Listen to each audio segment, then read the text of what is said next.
Operation midnight hammer, 25 মিনিটের ঐতিহাসিক সামরিক অভিযান। মধ্যপ্রাচ্যে বুশের মতোই ভুল করলেন ট্রাম্প। ঢাকা 15 আসন ছাড়াও আরেক আসনে প্রার্থী হতে পারেন জামায়াত আমির। আওয়ামী লীগের চেহারা দেখাও পাপ, এমনটাই মন্তব্য করেছেন বিএনপি নেতা আমিনুল হক। এতক্ষণ শুনছিলেন সংবাদ শিরোনাম, এবারে বিস্তারিত। অনেক জল্পনা কল্পনার পর হুট করেই ইরানের চলমান ইসরায়েলি আগ্রাসনে যোগ দিয়েছে যুক্তরাষ্ট্র। শনিবার রাতে ইরানের 3টি পারমাণবিক স্থাপনায় একযোগে হামলা চালিয়েছে তারা। এই সামরিক অভিযানের আনুষ্ঠানিক নাম দেওয়া হয়েছে অপারেশন মিডনাইট হ্যামার। প্রায় 25 মিনিট দীর্ঘ এই অভিযানে যুক্তরাষ্ট্রের 125টি যুদ্ধবিমান অংশ নিয়েছে। যুক্তরাষ্ট্রের মিসৌরি থেকে উড্ডয়নের প্রায় 37 ঘন্টা উড়ে অপারেশন মিডনাইট হ্যামারে অংশ 7টি বি-2 বোমারু বিমান। এই বিমানগুলো ইরানের ফর্দো ও নাতানজ পরমাণু স্থাপনায় 14টি বাংকার বাস্টার বোমা ছাড়ে। একই সময়ে ইস্পাহানে অবস্থিত আরেকটি পরমাণু স্থাপনায় সাবমেরিন থেকে প্রায় 2 ডজন টমাহক ক্ষেপণাস্ত্র নিক্ষেপ করে যুক্তরাষ্ট্র। ইরানের পরমাণু কার্যক্রম রুখে শুরু থেকেই যুক্তরাষ্ট্রের সাহায্য চেয়ে এসেছে ইসরায়েল, কারণ মাটির অনেক নিচে অবস্থিত ফর্দো পরমাণু স্থাপনায় হামলা করার মতো অস্ত্র ইসরায়েলের কাছে ছিল না। তখন থেকে যুক্তরাষ্ট্রের বি-2 বোমারু বিমান নিয়ে আলোচনা শুরু হয়। সামরিক বিশ্লেষকরা জানান, শুধু যুক্তরাষ্ট্রের বি-2 বিমান দিয়ে বাংকার বাস্টার ছুড়লেই ফর্দো পরমাণু স্থাপনার ক্ষতি সাধন করা সম্ভব। শেষ পর্যন্ত সেটাই করেছে যুক্তরাষ্ট্র। দেশের উচ্চপদস্থ এক কর্মকর্তা জানিয়েছে, এটাই যুক্তরাষ্ট্রের ইতিহাসে বি-2 বোমারু বিমান ব্যবহার করে পরিচালিত সবচেয়ে বড় অভিযান। অভিযানের পর একে অভাবনীয় এক সাফল্য হিসেবে ব্যাখ্যা করেছেন মার্কিন প্রেসিডেন্ট ডোনাল্ড ট্রাম্প। মার্কিন প্রতিরক্ষা মন্ত্রী পিট হেগসেথও দাবি করেছেন, এই অভিযানের মাধ্যমে ইরানের পারমাণবিক কর্মসূচি ধ্বংস করা হয়েছে। যদিও ইরান এখনও ক্ষয়ক্ষতির বিষয়ে আনুষ্ঠানিকভাবে কিছু জানায়নি। দেশটির রেড ক্রিসেন্ট জানিয়েছে, গত রাতের হামলায় ইরানে কোনো হতাহতের ঘটনা ঘটেনি। কিছু অসমর্থিত সূত্রের খবর, হামলার শঙ্কা ইরান নাকি বহুল আলোচিত ফর্দো ঘাঁটি থেকে গুরুত্বপূর্ণ সবকিছুই আগেই সরিয়ে নিয়েছে। 2 দশক আগের কথা, আত্মবিশ্বাস আর আগ্রাসনের বিষাক্ত মিশ্রণে ইরাকের বুকে যুদ্ধ চাপিয়ে দিয়েছিলেন যুক্তরাষ্ট্রের সাবেক প্রেসিডেন্ট জর্জ ডব্লিউ বুশ। সে সময় বলা হয়েছিল এটি হবে একটি ঝটিকা অভিযান, কয়েকদিনের মধ্যে মিশন সম্পন্ন হবে, প্রতিষ্ঠা হবে গণতন্ত্র। কিন্তু বাস্তবে জন্ম নিয়েছিল এক অন্তহীন যুদ্ধ, যা গ্রাস করে নিয়েছিল লাখো মানুষের প্রাণ, ভেঙে পড়েছিল গোটা অঞ্চল। আবার সেই একই পথে চলতে শুরু করেছে মার্কিন প্রেসিডেন্ট ডোনাল্ড ট্রাম্প। একই রকম আত্মবিশ্বাস, একই রকম আগ্রাসী কূটনীতি এবং একই রকম অন্ধত্ব, পাল্টেছে শুধু অভিনেতা। ইরানের বিরুদ্ধে ইসরায়েলের পাশে দাঁড়িয়ে যে সামরিক পদক্ষেপ ট্রাম্প নিয়েছেন, তা শুধু যুক্তরাষ্ট্রের পররাষ্ট্রনীতিকেই নয়, গোটা মধ্যপ্রাচ্যকেই আবারও ঠেলে দিচ্ছে এক অস্থির রক্তাক্ত ভবিষ্যতের দিকে। অথচ বুশের সেই যুদ্ধকে একটি ভয়াবহ ভুল বলে অভিহিত করেছিলেন ট্রাম্প নিজেই। আজ সেই ভুলের পথটাকেই আবার বেছে নিলেন তিনি।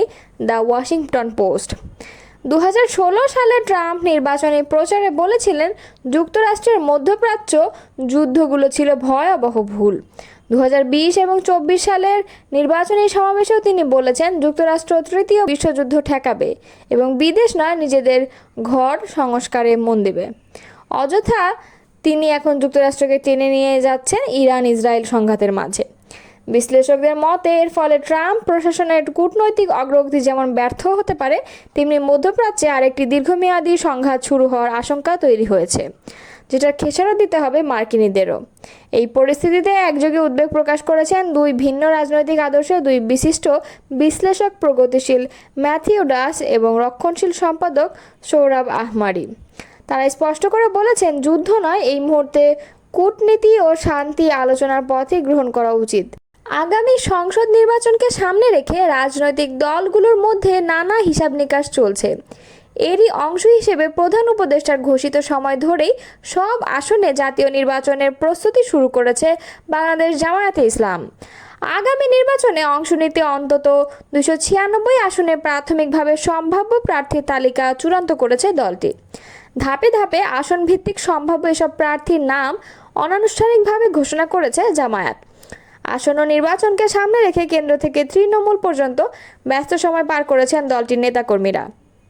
ইতোমধ্যে ঘোষিত প্রার্থীরা নিজ নিজ আসনে নির্বাচনী প্রচারণায় অংশ নিয়ে নিজের অবস্থান জানান দিচ্ছেন।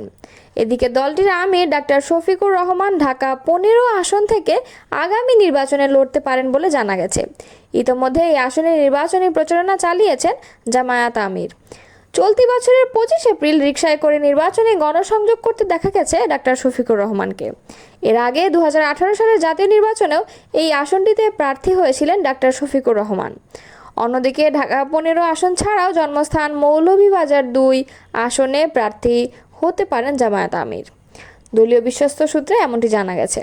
তবে এই আসনটিতে জামায়াত ইসলামী ইতিমধ্যে মৌলভীবাজার জেলা আমির ইঞ্জিনিয়ার শাহেদ আলীকে প্রার্থী ঘোষণা করলেও দলটির কেন্দ্রীয় আমির ডাক্তার শফিকুর রহমানের বাড়ি কুলাউড়া উপজেলায় হওয়ায় কয়েক দফা সফর করেছেন তিনি।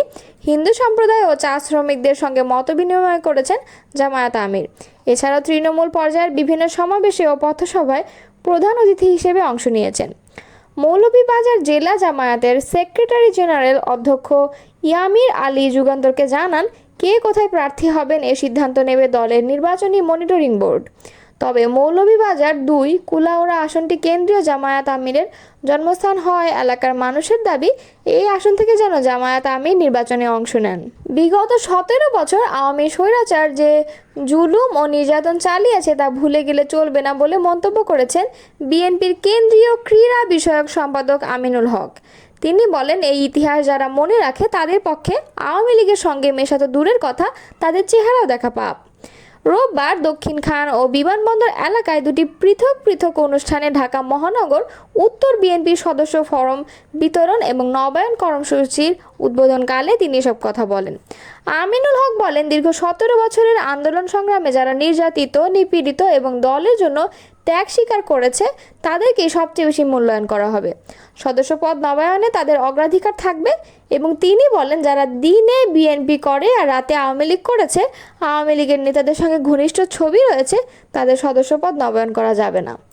আমিনুল হক অভিযোগ করে বলেন, অন্তর্বর্তী সরকার দায়িত্ব নেওয়ার পর দ্রুত নির্বাচনের আশা করা হলেও দেশি বিদেশি ষড়যন্ত্রে তা বিলম্বিত হচ্ছে।